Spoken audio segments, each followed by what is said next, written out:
ဒီလူကဒုတိယအကြိမ်မြောက်ပါဇွန်လ18ရက်မနေ့ခင်းရဲ့တန်လွင်မြစ်ကမ်းတစ်ပေဖအံမြို့ရဲ့ကမ်းနားလမ်းပေါ်မှာလက်ဝိလောကသားမှန်ရင်မတိသူမရှိတဲ့အိမ်ကို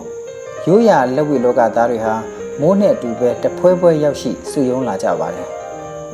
အိမ်စင်ဝင်အောက်ကိုရောက်တာနဲ့ပဲဗရမ ्या ငမောက်အမည်ရှိလက်ဝိကျော်ဟောင်းကြီးရဲ့အိမ်တော်ဝဟာတူတီထောင်အောင်မြင်ခဲ့မှုတဲ့မျိုးဆက်သစ်လက်ဝိအသင်းကြီးရဲ့မှတ်တမ်းတပ်ပုံကြီးတွေနဲ့စီးကြိုလိုက်ပါတယ်အိမ်ရှင်မိသားစုအားလုံးရဲ့မျက်နှာဟာကောင်းမှုတစ်ခုပြုကာနီးမှုပြုံးလို့ရှင်လို့ပေါ့အခုတော့ကရင်ပြည်နယ်ခုံတိုင်ကျုပ်ဦးကျော်သိန်းတူဘဝနဲ့နေတကာပွဲတိုင်းကျော်မိုက်ခဲစော်ပါဝင်နေသူဟာဓာတ်ပုံဟောင်းထဲမှာတော့စိုးမိုးဟိန်တွေးသစ်ဝင်းလှိုင်းတွေးသစ်တန်းလှိုင်းအောင်စစ်မင်းစသောလက်ဝိကျော်များရဲ့ဆရာအဖြစ်နဲ့မမနှုတ်ပြလို့နေပါတယ်မျိုးဆက်တစ်ဆိုတာကတော့ကရင်ပြည်နယ်ဖန်အံခြေဆိုင်ငှက်ပေါင်းနားခိုခဲ့မှုတဲ့တစ်တပင်ကောင်းလေအခုတော့အနားယူခဲ့ပါပြီ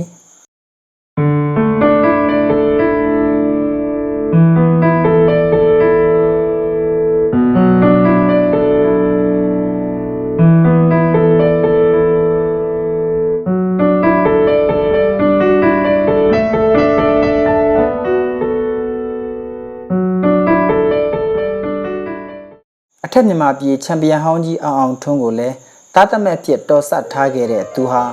အခုချိန်ထိသားသမီးမြင့်မြင့်တွေရဲ့အလဲမှာအိမ်သူစနစ်ရဲ့ပါရမီဖြစ်မှုနဲ့အတူ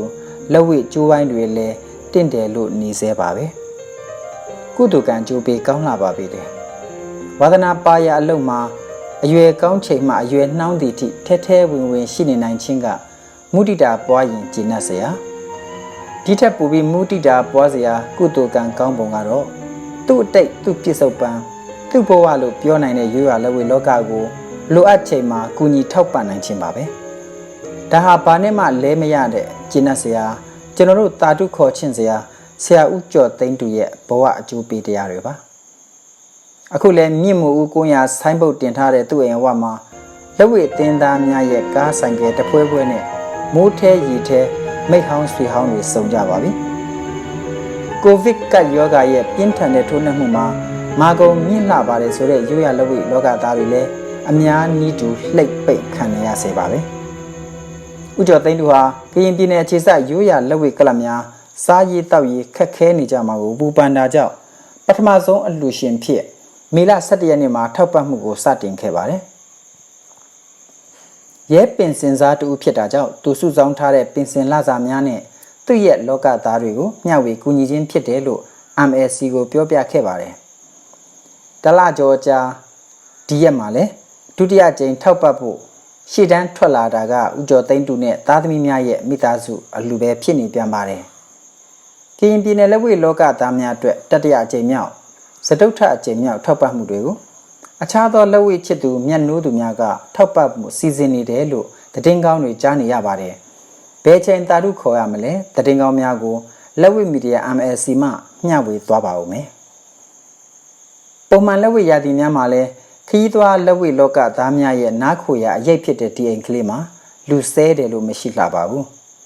အခုကဲ့သို့ဥကျော်သိန်းတူနဲ့ဇနီးဖြစ်သူတို့ရဲ့လက်ဝိချစ်စိတ်ကူညီလိုစိတ်စေတနာများကတော့အိမ်ရှိမှမြင်နေရတဲ့လမ်းတစ်ဖက်ကတန်လွင်မြင့်တဲ့အတူတသွင်သွင်စီးဆင်းနေအောင်ပါပဲဇွန်လ16ရက်နေ့မနက်ခင်းတစ်ခုမှာ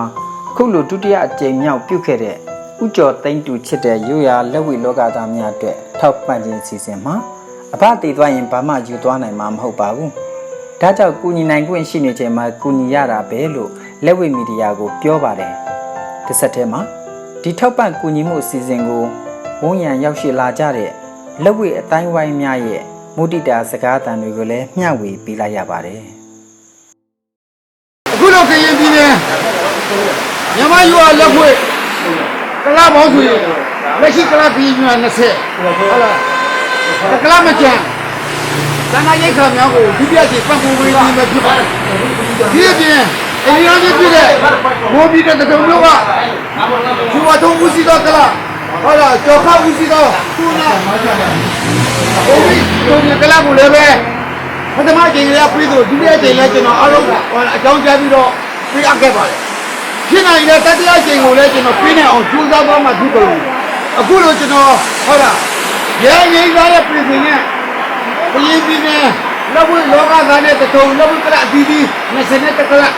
နော်တော့ခုံနိုင်များဟုတ်လားအဖွဲ့ဝင်များတွေကိုလည်းပဲအတတ်နိုင်ဆုံးကျွန်တော်ဒီပြချိန်မှာပါဝင်အောင်ကျွန်တော်ထောက်ပံ့လူတန်းတော်ပါတယ်တကြချိန်မှာလည်းလူတန်းနဲ့အောင်ကျွန်တော်ဆက်လက်ထူထောင်တော့မှာဖြစ်သူဘယင်းပြည်နယ်အစိုးရ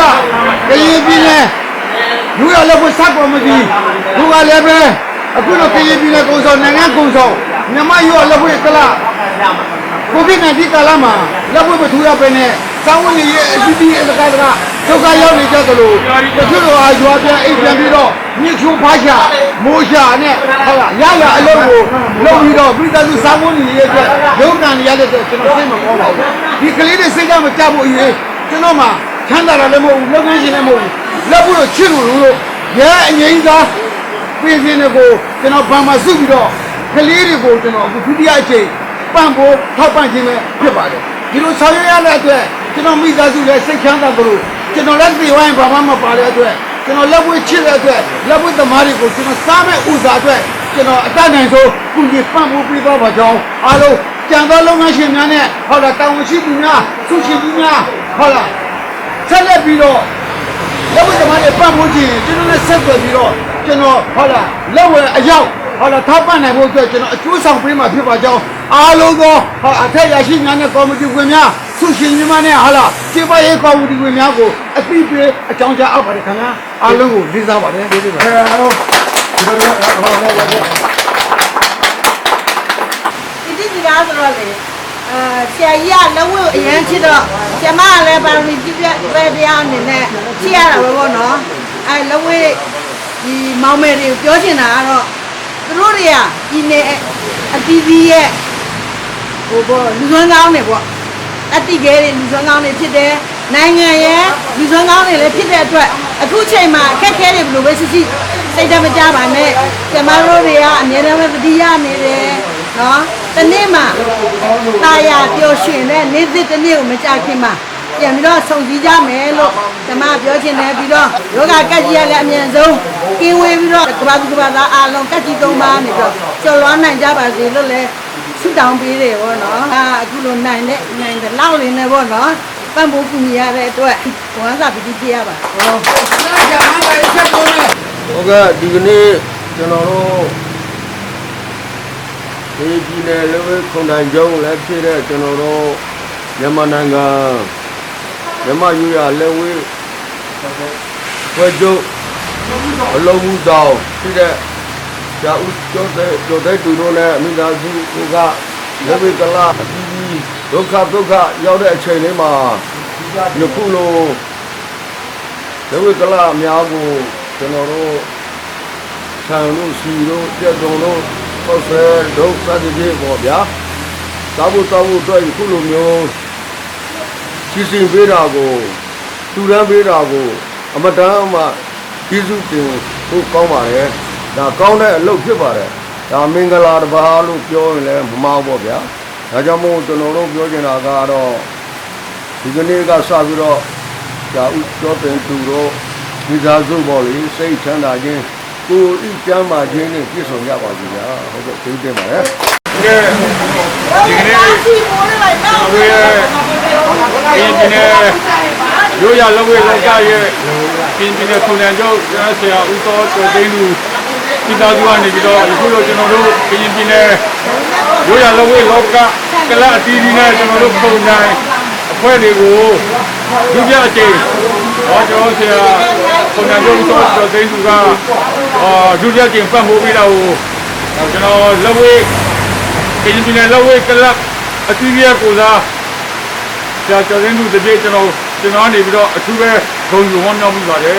လာမဲ့အချိန်ပေါင်းမြောက်များစွာလဲပံ့ပိုးနိုင်ပါသည်ဘုရားကောင်းပါတယ်နှစ်ချိန်တော့မဟုတ်သုံးချိန်တော့မဟုတ်အချိန်တရားမြောက်လဲထူနိုင်ပါစေလို့စစ်တောင်းပေးပါတယ်